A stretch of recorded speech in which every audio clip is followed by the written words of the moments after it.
জমি কিনল রহিমে, দলিল নিল রামে,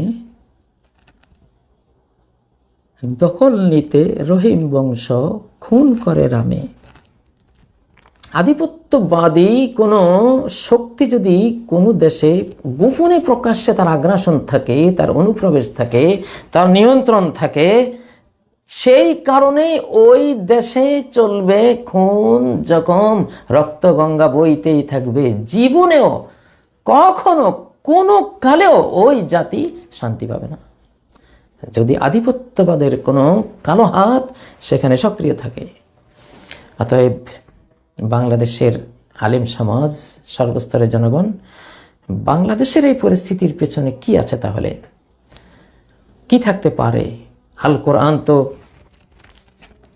এখানে যে আয়াতটি আমি পড়লাম সূরা নামল থেকে 33 নম্বর আয়াতটি, এখানে কিন্তু বলে দিয়েছেন আল্লাহ। তো দেশাত্মবোধ আগে, স্বাধীনতা আগে, সার্বভৌমত্ব আগে, নিরাপত্তা আগে, ধর্ম তার পরে, যদিও ধর্মের গুরুত্ব বেশি, ওইটা মূল উদ্দেশ্য, কিন্তু সিরিয়াল আগে, অজু আগে। তো অজু করেই সালাত পড়ুন, দেশের স্বাধীনতা রক্ষা করেই, সার্বভৌমত্বের পক্ষে কথা বলেই, আধিপত্যবাদের কালো হাত গুঁড়িয়ে দেওয়ার শপথ উচ্চারণ করেই তারপরে নীতির কথা, ধর্মের কথা, মানবতার কথা, অধিকারের কথা বাকিগুলো বলেন। সিরিয়ালে আগে হলো স্বাধীনতা, সার্বভৌমত্ব, আধিপত্যবাদ নিপাত যাক, এই স্লোগান। আল্লাহ আমাদের দেশের ওলামায়ে কিরাম, আমাদের নেতৃবৃন্দ, আমাদের জনগণ সবাইকে তৌফিক দিন।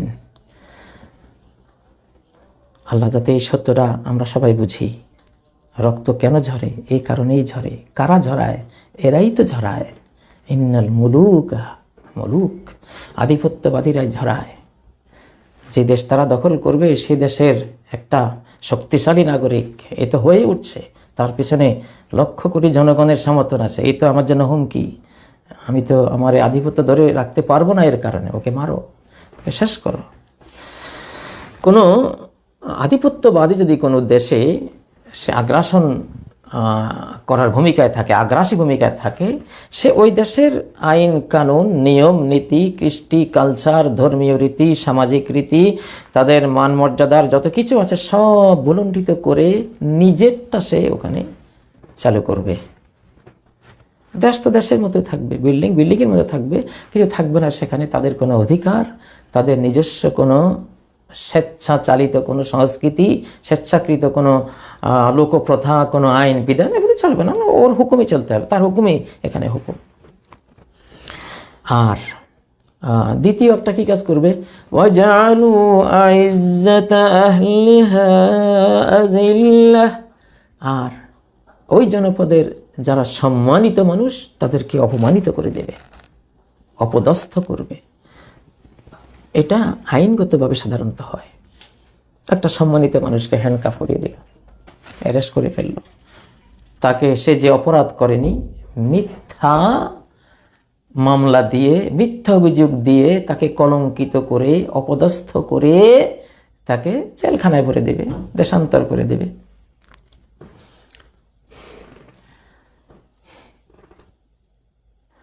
সূরা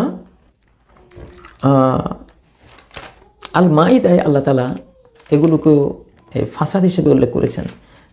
এই যে খুন, দাঙ্গা, মানুষকে হত্যা করা, তারপর যেমন ধরুন আল্লাহ তাআলা এখানে বলছেন সূরা আল মাইদা 32 নম্বর আয়াত, 33 নম্বর আয়াত, এখানে ওয়ায়াসআউনা ফিল আরদি ফাসাদা, পৃথিবীতে তারা ফাসাদ সৃষ্টি করার চেষ্টা করে। তো এই ফাসাদটা কি?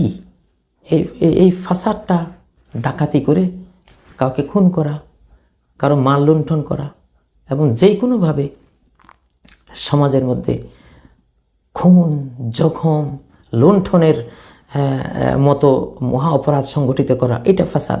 তো এই ফাসাদিদের ডাকাত, রাহাজান বা খুন লুণ্ঠনকারী যারা অন্যায়ভাবে এগুলো করে এরা সব ফাসাদি। তো এদের শাস্তি কি? আই ইউকাত্তালু, বিচারিকভাবে ওদের মৃত্যুদণ্ড কার্যকর করা, আই ইউসাল্লাবু, ফাঁসিতে ঝোলানো, আও তুকাত্তু আইদিহিম ওয়া আরজুলুহুম মিন খিলাফ, অথবা হাত পা বিপরীত দিক থেকে কেটে দেয়া, আও ইউনফাউ মিনাল আরদ, অথবা পৃথিবী থেকে দেশ থেকে দেশান্তরিত করা, বহিষ্কার করা। এখানেই শেষ না। যালিকা লাহুম খিজিয়ুন ফিদ দুনিয়া, এটা তাদের জন্য দুনিয়াবী শাস্তি, ওয়া লাহুম ফিল আখিরাতি আযাবুন আযীম, তাদের জন্য রয়েছে আখেরাতে মহা শাস্তি। দুনিয়ার এই শাস্তির পরে কিন্তু শেষ না। তো এটা কিন্তু অর্থাৎ এটা একটা ফাসাদ, এগুলো সব ফাসাদ। আদ, সামুদ, ফেরাউন এদের কথা আল্লাহ তাআলা সূরা আল ফাজরের মধ্যে বলে এটার উপসংহারে বলেছেন, فَأَكْثَرُوا فِيهَا الْفَسَادَ, তারা পৃথিবীতে অনেক ফাসাদ সৃষ্টি করেছে। কে? আদ, সামুদ, ফেরাউন। ফেরাউন করতো কি? নিরপরাধ মানুষ ধরে এনে এইভাবে দুই হাতে দুইটা তার কাটা মেরে, তারপরে শরীরে পিছনের কাঠের সাথে বুক, কপাল এইভাবে তার কাটা মেরে গেঁথে বাস ওইভাবে তাকে ঝুলিয়ে রাখতো, সে মারা যেত। আকসারু ফিহাল ফাসাদ, এটাকে আল্লাহ একটা ফাসাদ বলেছেন।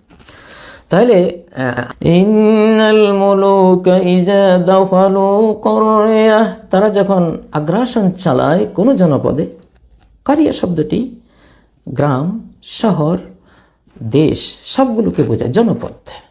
আগের যুগের পরিভাষায় এই শব্দটি কারিয়া রূপে ব্যবহৃত হয়েছে, যেখানে জনগোষ্ঠী একত্রিত হয়। কারিয়ান শব্দের অর্থ হল জাম, একত্রিত হওয়া, যেখানে একটা সমাজ গড়ে ওঠে। এটা একটা জনপদ, ছোট বড়, আরও বড়, আরও বড়, আরও বিশাল হতে হতে বিশাল জনগোষ্ঠী, জনপদ।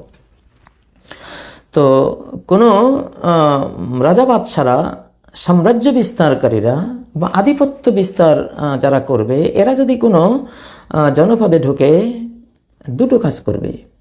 আফসাদুহা, ফাসাদ করে দেবে, বিপর্যস্ত করে দেবে।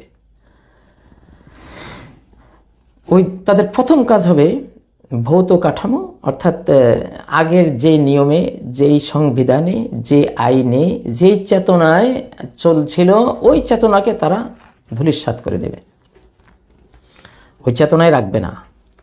আফসাদুহা, ওই পাওয়ারফুল ব্যক্তিবর্গকেও তারা রাখবে না। আচ্ছা, আফসাদুহা দেখা যাক, আমরা একটু কোরআনে আফসাদুহার তর্জমা আমরা কোরআন থেকে নেই। সূরা আল কাসাসের মধ্যে আফসাদুহার মানে ফাসাদের একটা বর্ণনা আছে, বিভিন্ন সূরাতে এসেছে। কোরআনকে কোরআন দিয়ে ব্যাখ্যা করি। ইন্না ফিরআউনা আলা ফিল আরদি ওয়া জাআলা আহলাহা শিয়া, নিশ্চয় ফেরাউন পৃথিবীতে অধ্যত্ব করেছে, সবার উপরে উঠে চেপে বসেছে। ওয়া জাআলা আহলাহা শিয়া, দেশবাসীকে, পৃথিবীবাসীকে বিভিন্ন দলে, উপদলে বিভক্ত করেছে। ইয়াস্তাদঈফু তাইফাতাম মিনহুম, সে তাদের এক দলকে হীনবল করে রেখেছে, হীনবল করে রাখে, দুর্বল করে রাখে, সমস্ত অধিকার বঞ্চিত করে রাখে। ইউযাব্বিহু আবনাহুম, সন্তান ছেলেগুলোকে জবাই করে, যারা দেশকে রক্ষা করতে পারে, দেশের যারা ডিফেন্স, সে ডিফেন্স করা যে ছেলেগুলি, দামাল ছেলেগুলো, এগুলো সে জবাই করে দেয়। এটা একটা ফাসাদ। ওয়াস্তাহি নিসাহুম, আর নারীদেরকে জীবিত রাখে, নারীদেরকে তারা সেবা দাসী বানাবে।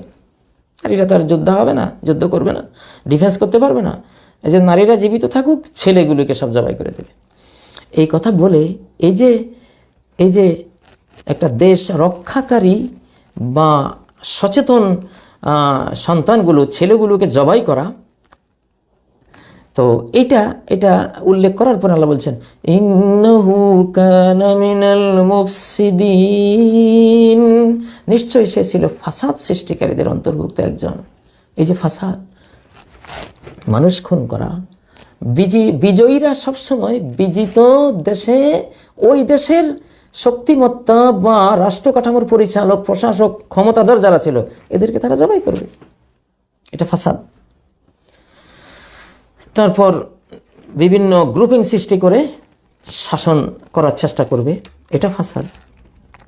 এটা যে ফাসাদ, সূরা আল বাকারার 205 নম্বর আয়াতে একই কথা বলেছেন, وَإِذَا تَوَلَّى سَعَى فِي الْأَرْضِ لِيُفْسِدَ فِيهَا وَيُهْلِكَ الْحَرْثَ وَالنَّسْلَ। যখন পৃথিবীতে সে ক্ষমতা পায়, সে সেখানে ফাসাদ সৃষ্টি করার চেষ্টা করে।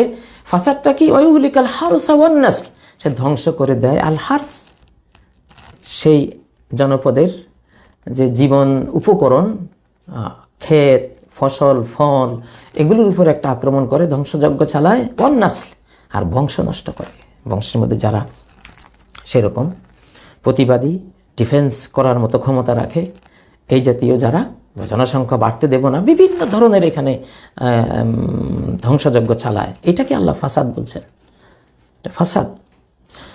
তো এখন তো শেষ একটা কথা বলে শেষ করছি চিন্তার জন্য। এই কথাটা আর ব্যাখ্যা আজকে করব না।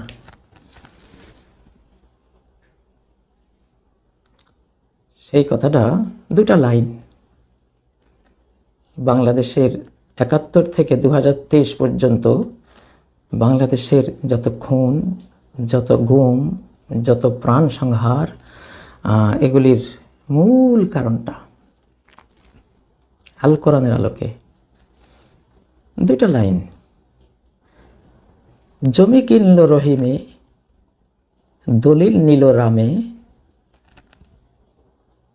দখল নিতে রহিম বংশ খুন করে রামে।